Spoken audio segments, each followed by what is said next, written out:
Já parou para pensar numa ideia? Uma ideia tão forte que foi capaz de literalmente derrubar deuses de seus tronos? Pois é, hoje a gente vai mergulhar na história de como o filósofo Platão simplesmente deu início a uma revolução, uma que não só bateu de frente com a religião grega, mas que acabou mudando para sempre o jeito que a gente pensa sobre o que é divino. Para a gente entender essa virada de chave, primeiro a gente precisa dar uma olhada no cenário da época, né? Pensa só, os deuses da mitologia grega tradicional, lá do Monte Olimpo, eram movidos por ciúme, por raiva, por puros caprichos. A moralidade deles era, bem, humana até demais. E vamos combinar, bastante questionável. Então, para sacar a dimensão da nova e radical ideia de Platão, a gente tem que olhar de perto para esse panteão que ele estava decidido a confrontar. E aí que entra Platão. Ele olhou para essa situação toda e... Bom, ele discordou profundamente. Ele apontava que os grandes poemas da época pintavam os deuses como seres agressivos, traiçoeiros e que, olha só que loucura, muitas vezes eram eles mesmos a causa do sofrimento dos humanos. E é aqui que a coisa começa a ficar séria. Diante desses deuses cheios de defeitos, Platão não fez só uma criticazinha não, ele foi além. Ele lançou um desafio filosófico que ia mudar as regras do jogo, redefinindo o que significava ser um deus. E aqui o conflito central fica bem claro. De um lado, você tem os deuses da mitologia, né? Cheios de falhas, agindo como gente. Do outro, a exigência de Platão. Ele basicamente dizia que essas histórias não faziam sentido, que eram ímpias. Por quê? Simples. Para ele, uma divindade de verdade jamais, em hipótese alguma, poderia ser a origem do mal ou da imperfeição. Ponto. E é importante entender que isso não era só uma briguinha de ideias. O que Platão estava fazendo era muito mais profundo. Ao atacar os mitos, ele estava, na prática, abalando as estruturas de todo o sistema religioso. Tudo, incluindo os rituais, os sacrifícios, tudo entrava em xeque. Aí vem a pergunta, né? Mas de onde Platão tirou essa audácia toda? Bom, esse argumento dele não surgiu do vácuo, não. Ele foi construído em cima de uma ideia revolucionária. A de que esse nosso mundo, o mundo que a gente vê e toca, é só uma sombra de uma realidade muito maior, superior e perfeita. E essa base tem nome, é a famosa metafísica platônica.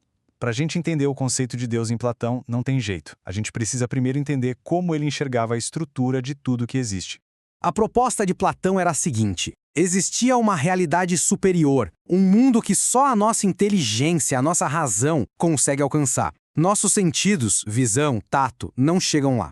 Para ficar mais fácil de entender, pensa assim: é como se existisse uma planta original de tudo que existe, perfeita e imutável. E tudo que a gente vê aqui no nosso mundo são só cópias imperfeitas. E aqui que está o pulo do gato, do pensamento dele, esse dualismo. De um lado, o mundo das ideias. Pensa nele como a realidade positiva, o lugar da perfeição, da verdade. Do outro lado, o nosso mundo físico, o da matéria. Esse seria o polo negativo, o lugar da imperfeição, onde tudo está sempre mudando, se transformando, decaindo. Ok, então a gente tem essa divisão bem clara, certo? A partir daí, o passo seguinte de Platão é quase uma consequência lógica. Ele vai e conecta o conceito do que é divino diretamente com esse mundo perfeito das ideias. E uma vez que ele faz essa conexão, a coisa fica bem direta. Platão vai argumentar que qualquer ser, para ser chamado de divino de verdade, precisaria ter, por obrigação, duas características essenciais e inquestionáveis. A primeira, ser bom. Isso significa ser a fonte apenas do que é bom no mundo, nada de maldade. E a segunda, ser perfeito, ou seja, imutável, completo, tal qual as realidades do mundo das ideias. E pronto. Esses dois princípios, bondade e perfeição, já criam um abismo gigantesco entre o Deus de Platão e os deuses cheios de chilique do Olimpo. Simplesmente não dá para conciliar os dois. E é legal a gente entender o que ele quer dizer com bondade. Para o Platão, a bondade divina não é um sentimento, sabe? Não é tipo, hoje o Deus está de bom humor. Não, é uma forma de conhecimento absoluto. É a própria contemplação daquele mundo perfeito das ideias. É exatamente aqui que a diferença fundamental entre divindade e humanidade aparece. Olha que interessante. Uma divindade, segundo Platão, já possui o saber perfeito. Ela é sábia e pronto.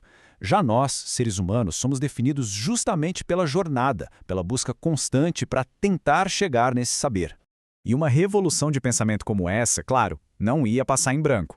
As consequências foram gigantescas, e não só para a religião. A própria ideia do que é a alma humana foi transformada. Pensa comigo nas consequências. Se um Deus é perfeito e não muda de ideia, para que fazer sacrifício ou rezar pedindo para ele mudar de opinião? Não faz sentido, né? Os rituais se tornam inúteis. Com isso, os mitos perdem crédito, a divindade deixa de ser uma pessoa para virar um princípio e o objetivo de vida mais nobre passa a ser a contemplação filosófica. Então, no fim das contas, a grande virada para o ser humano é essa. O caminho para se aproximar do divino não é mais por fora, com rituais. É por dentro. É pela mente, pela razão, pela busca incansável do conhecimento que a alma pode se tornar um pouquinho mais parecida com o divino e, quem sabe, alcançar a imortalidade.